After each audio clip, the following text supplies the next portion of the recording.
What's up, guys? I'm Reid Edgett, and you're watching Coffee Talk. Cue intro.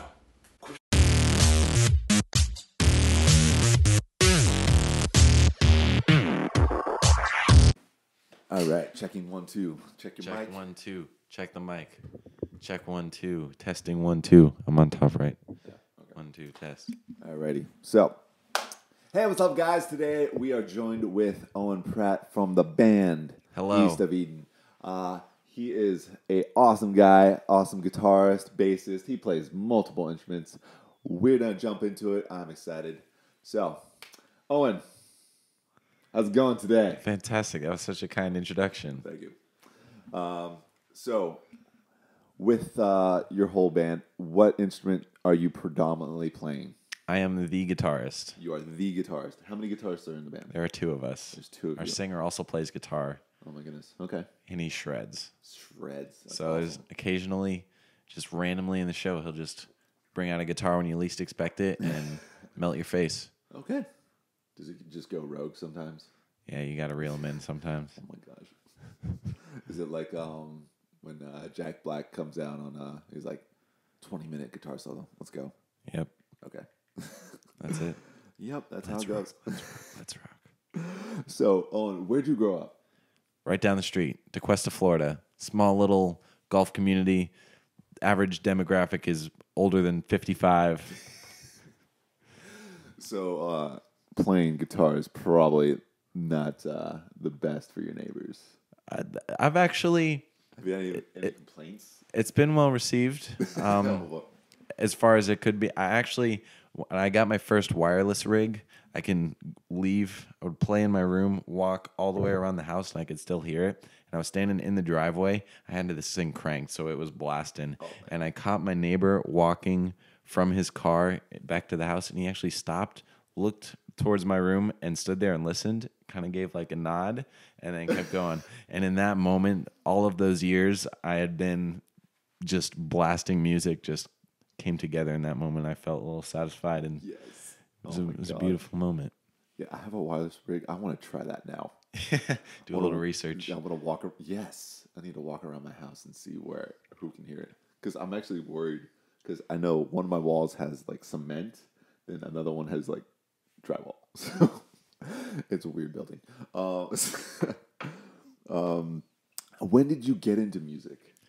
My mom tells a story of back when I was in, what do they call them, a baby chair in the car, when she was driving and it had been quiet for a while, and looked in the rearview mirror to check on me and saw me playing air guitar to, what's that, one bourbon, one beer. I think it was like George Thorogood or something. Oh my goodness. Yeah, this is back in the day, just rocking out as a little baby.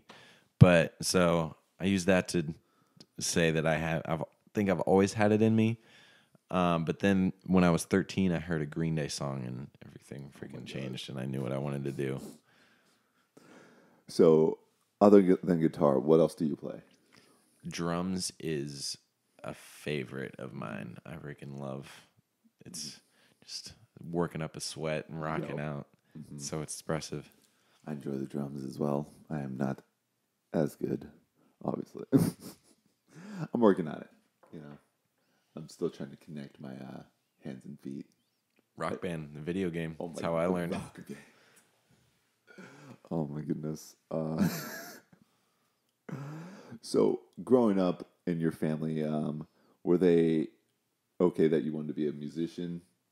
Or were they not super supportive, or were they more supportive? Both my parents love music, so they were always very supportive. My dad, to this day, he'll say, "Have I ever told you to turn it down?" He's always very so encouraging. Good. That's tweetable. Right. Did I ever tell you to turn it down? Dad. There you go. But my mom has always had I can hear it in her voice. There's just a tone of, shouldn't you be doing something more significant at this point? You just hear it there. Don't show your mom this podcast. I know. Okay. Sorry, Mom, if you see Mom. This. No. So, with that, what did you think you were going to be when you grew up? Age 13, I hear the Green Day song. From there forward, I told everybody I wanted to be a rock star when I grew up. Very That good. was it. And also, caveat on that, I told that to a jazz professor at FSU when I was trying to get into the School of Music, and he kind of laughed at me and was like, if you want underwear thrown at you when you're on stage, this isn't the place to come for that. And it hit me that the phrase rock star means different people to different things, means different things to different people. But to me, it just meant being able to play music to people that wanted to hear it and could express themselves in that Yeah, rock it's a and roll funny energy. thing to think about because a music professor would not. Oh my goodness. Okay, so I'm lost for words on that because I'm like jazz saxophonist. I don't know. oh, that's why. Saxophonist. Sorry if They anyone don't plays jazz out there. understand. No, I'm joking. Love you guys. Please don't hate me. I'm gonna get that in the comments. I'm a saxophonist. What are you talking about? Okay, actually, I do hate guitars. Okay, all right. Let's be honest, guys. So, who's your role model right now in your life? Role model right now.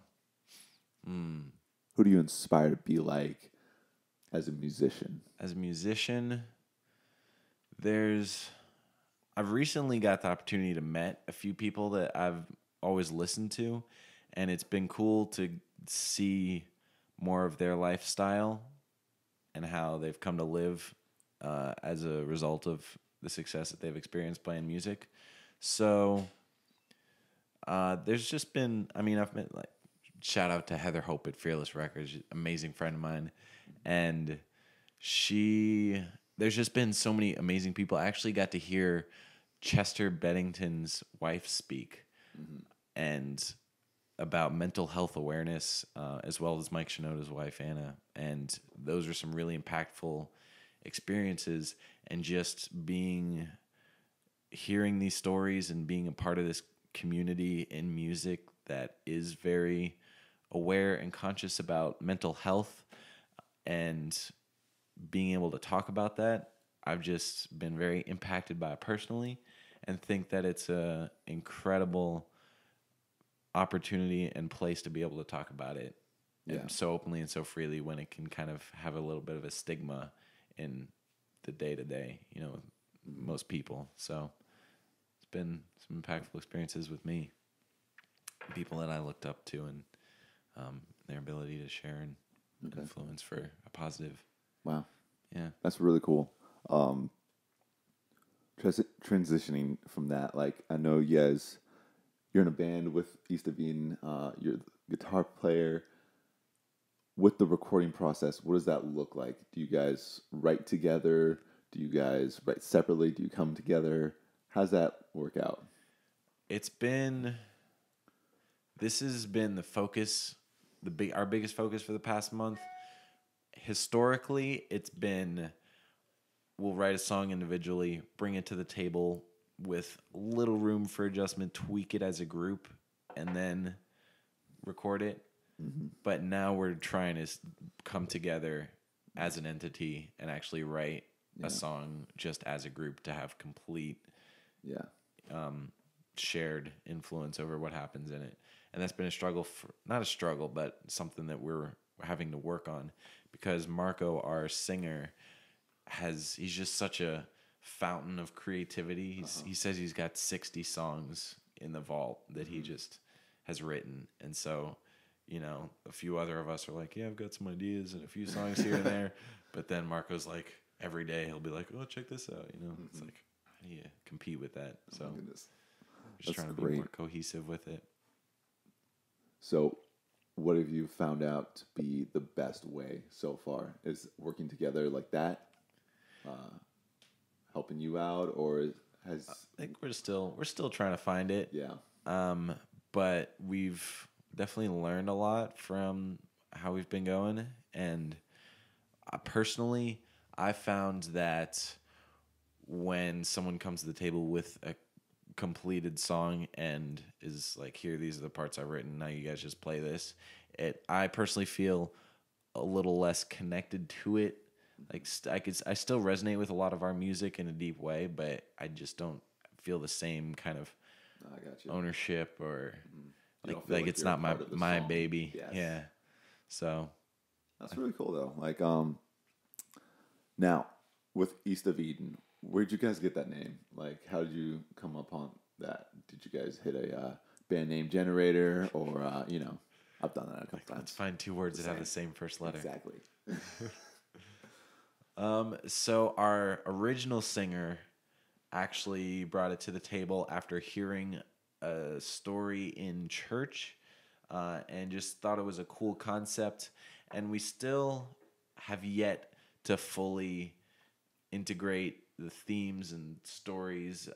It comes from the book of Genesis in the Bible, chapter 4. It's actually from the same chapter that Avenged Sevenfold comes from. And I feel like there's a lot of potential to have I'm an advocate of the concept album and doing very connected, intentional work like that. And I think East of Eden has huge potential for that. But I really think we haven't even scratched the surface with being able to create from that mindset. So to answer your question, we're still digging for the meaning. Yeah, gotcha. We have come up with the phrase that the tagline that we've come up with so far was just that. The story is that it's about Cain killing Abel, and then God casting Cain out of the garden as a result of him killing his brother, and who were both the sons of Adam and Eve, just for some context. So Cain's cast out of the garden and sent east of Eden, and we were kind of wondering how that applies to us in daily life, and found that we're very intentional. We value choice and taking responsibility for your life, and having the choice to choose between the life that's given to you or creating your own future. And we encourage everyone to be aware that they don't have to just accept the reality that's been given for them, and that they can have an influence over their life, their lifestyle. And so creating your own Eden, I'm still struggling how to work this all out, but there's something to do with all that. Gotcha. Is the underlying. I'm sure you guys will figure that out. We'll That's get there. awesome. So you guys have been a band for how long? It's been 2.5 years now. Okay. So I've seen that you guys have pulled people in and out, and walks of life, and just have taken people different directions and everything. But I saw a video you guys did Eminem's cover. Which song was it again? River. Yeah. So I can't find it on YouTube anymore. Do you know what happened? It was taken down. Okay. So this is some inside information. Yeah. Only found here. Thanks for watching and listening on the podcast. So just to give you, I'm going to be completely transparent. We went into the studio in December. I'll back up a little bit. Vans Warped Tour is doing their final full cross-country tour the summer of 2018. And that was our goal when we first set out the band. It was a big milestone that we wanted to first accomplish, was to tour with the Vans Warped Tour. And that was 2.5 years ago. So come November, they announce it's going to be the final full cross-country tour, and a fire gets lit under our butt to achieve all of our wildest dreams. And we realize, this is it. It's go time. Let's make this happen. So we kick out a singer. Marco moves up to lead vocals. We bring in another guitar player, that Nick Rushlow, who lives in LA and just shreds. I grew up with him. And we get into the studio, record a cover that we think is trending and hot and gonna get us all the exposure we want. We record 3 other originals, do 2 music videos for them, do all this content, create all the content we think we need to be able to propel us to the point where we'll be able to get booked for the Vans Warped Tour. And we do all of that in about 7 days that Nick Rushlow happens to be home from LA for Christmas break. 7 days? It was wild. Wait, 2 music videos? 3 music videos. 3 music videos. How many songs? We recorded 4 songs and did photo shoots for interviews and a whole bunch of content. Did you guys sleep? Oh my gosh. Oh my gosh. 7 days. That's crazy. It was a ride. It was one heck of a ride. Everyone must have known their parts really well. That's the thing. Oh my goodness. We had no idea. We were learning. The drummer was literally learning parts in the studio. It's like, what do you guys think of this? That works? All right, cool. Yeah, hit record. My gosh. That's great. I love that. So, needless to say, a lot of that was a little rushed, and we weren't entirely sold and proud of how things came out, but we still thought it was pretty good for what the circumstances were. So come January, February, we're starting to try and figure out how to release all this stuff in a way that can generate some buzz and hype and get some traction on social media. Got connected with a PR company, and we started to wonder if the Vans Warped Tour was possible and if releasing all of this content that was borderline half-assed would compromise the long-term vision that we had for the band just to be able to accomplish this short-term goal. So that was the conversation we started to have with ourselves, and River was the first thing. It was really the only thing that we've released out of all of that. And Marco literally was learning the lyrics, reading them off his iPhone, and I feel like the vocal performance on the track wasn't as strong as it could have been. Nothing to Marco's de-edification, but it was just a lack of preparation on all of our parts. Yeah. But that was kind of the reason we've taken it down. Let's pause while we listen to this beautiful sound of the train. Please hold. That's awkward. So funny. Whoa. Oh, man. I'm so sorry. That's so funny. The train, everybody. The train. Mm-hmm. 5 minutes later. No, I'm sorry. All right, so I'm actually going to pause this real quick. So let's pause. If I may, I got a little bit to finish that story. Yeah, go ahead. All right. So, the next big milestone that was in our progress as a band happened when I went to this launch music conference in Lancaster, Pennsylvania. Okay. All thanks to Jen Appel at Catalyst Publicity. Shout out to Jen. And I met a bunch of rock stars that I looked up to, and all of the people I would ever want to know in the music industry. Great networking, great music, and everyone liked what we were doing. Mm-hmm. And there was huge potential. There was this producer we got connected to who did August Burns Red, the last two albums, both of which were Grammy nominated. Nice. And was super kind, awesome guy. Actually listened to all of our stuff, gave us really strong, effective feedback on everything, and which was amazing. And so now we're at the point where we pretty much know the people we need to know. We just need a good product that we can sell, which is ultimately, what it comes down to. So now, back to square one. Mm-hmm. Now we've got to write some banging songs that we're really proud of that weren't rushed in the studio. And now we have the opportunity to do them with our, dream producers. So that's kind of where we're at. So the next steps for East of Eden, as of now, write, record, demo out maybe 20 of Marco's 60 songs as well as ours. Find a few. So like 5 albums right there. Okay. Yeah, right. Gosh. Find some bangers, get in the studio, and then who knows? Yeah. It sounds like you guys are learning a lot more from your mistrials and failures than success. Absolutely. So I love that. I love the underdog type, just climb the whole journey of that. That's amazing. It sucks. I know, it sucks. We spent so much money on all that stuff in the studio. It's a lot of eating crap, Mm-hmm. I don't know if you guys have heard of Gary Vee, but that's just some of the life you got to live. And I know you guys are working on so much, but what are you guys working on now? What are you guys doing now that you could improve upon? Communication's been a big one as a band, and is vital Yeah.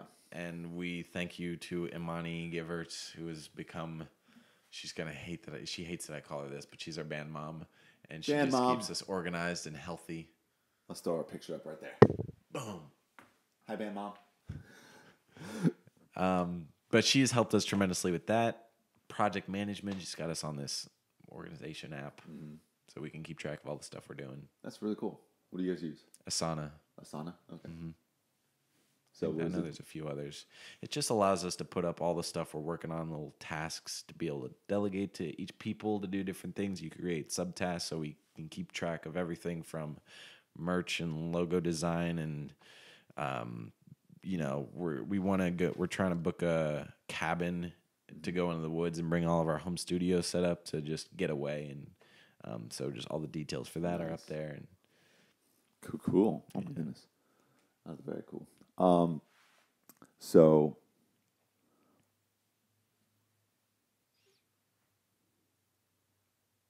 whoops, I already asked all these questions.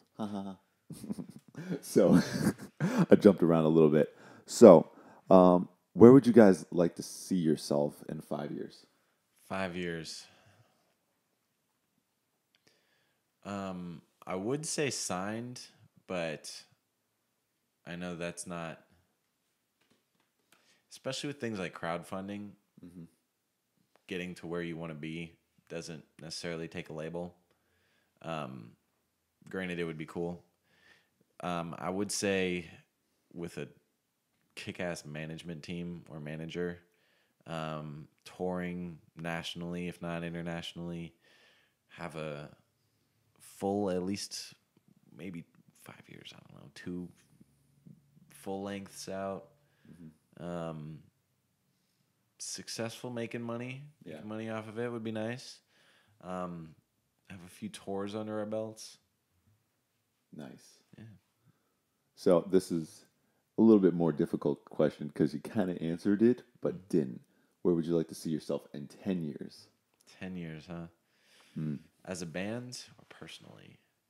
Let's start with personally, then go to your band. All right. All right. Where would you like to see personally? 10 years, I'm 35 years old. Multi-millionaire. There you go. Completely financially free. Can live life on my terms fully.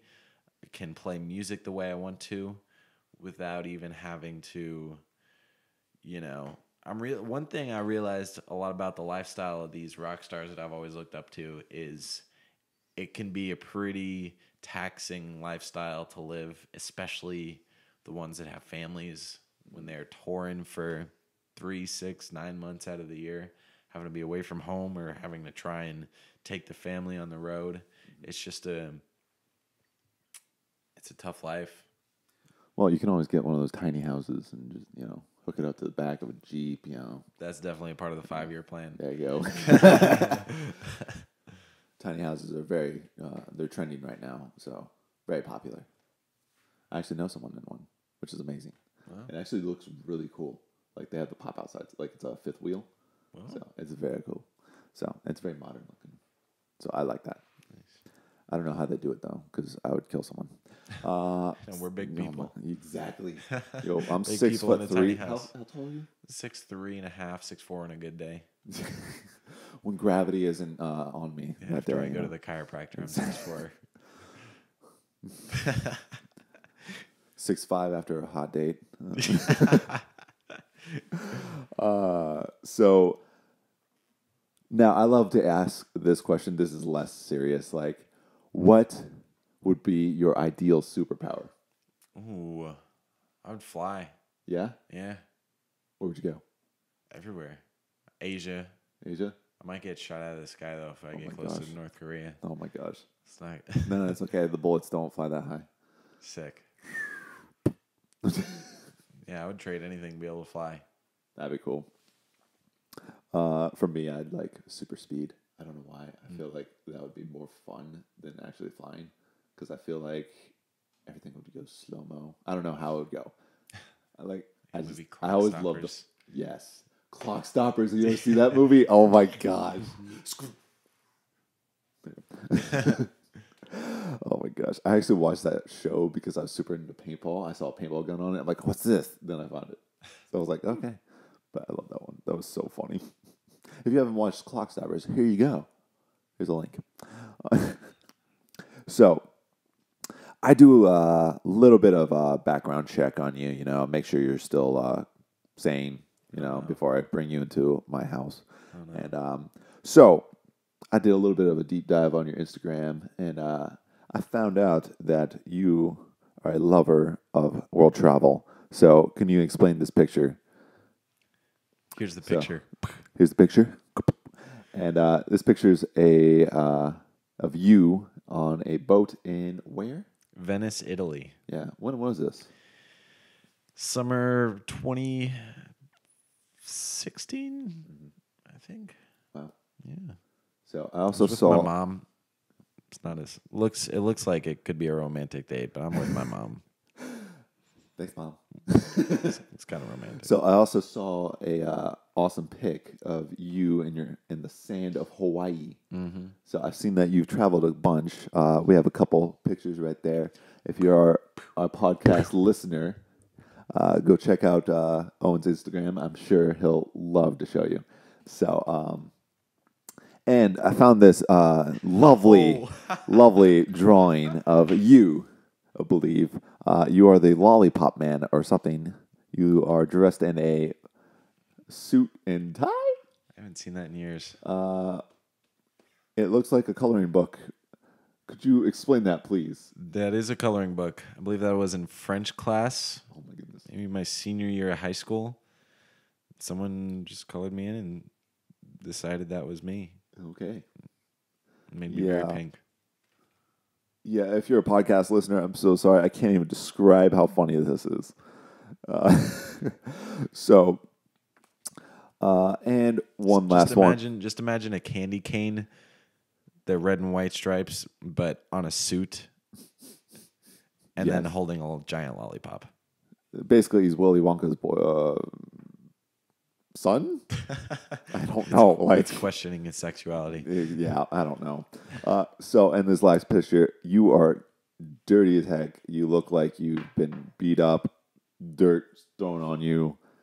What is happening? I saw something about a mosh pit. Yeah, it pretty much sums it up. That was after Welcome to Rockville, rock concert in Jacksonville. Just moshing my face off. There's actually a little GoPro video of me moshing to A Day to Remember. Oh, nice. And it was from that. It was just covered in dirt from the parking lot, I guess. It all gets kicked up. And just thought it made for a cool picture. It was pretty cool. I was very interested. I was like, okay. I'm quite the pit warrior. Yes. You do a lot of mosh pits? I do a lot of mosh pits. I crowd surfed to Foo Fighters this past weekend. Oh, my goodness. That was amazing. Foo Fighters was one of the best shows I've ever seen in my life. I was blown away. John Travolta just randomly came out on stage. What? Dave Grohl's like, this is my life. I play music to thousands of people and hang out with John Travolta. Stay in school and don't do drugs, or else this happens. What? Oh my goodness.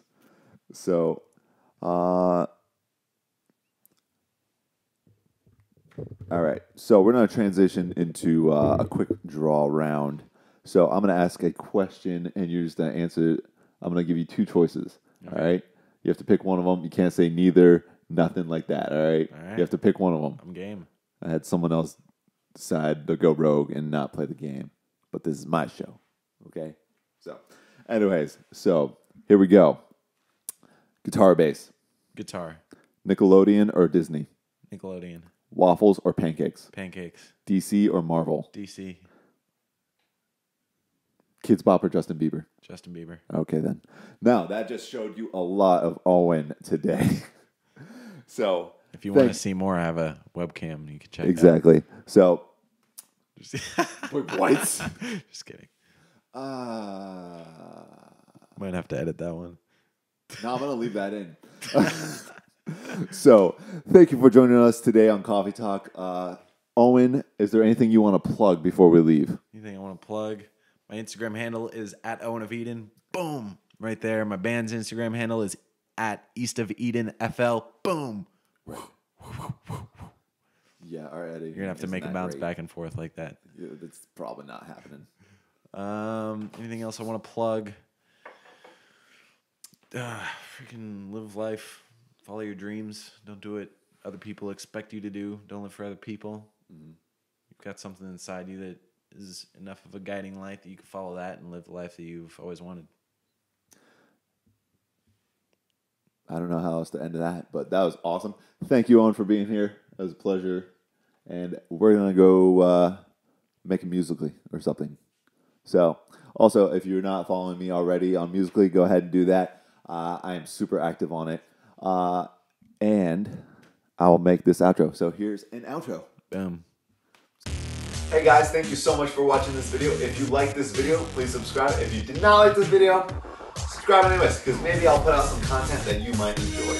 Now, if you'd like to follow me on social medias, I am on Facebook, Twitter, Twitch, Instagram, Musical.ly, all sorts of stuff. The links are in the description down below, so I will see you next time. Hasta la vista, baby.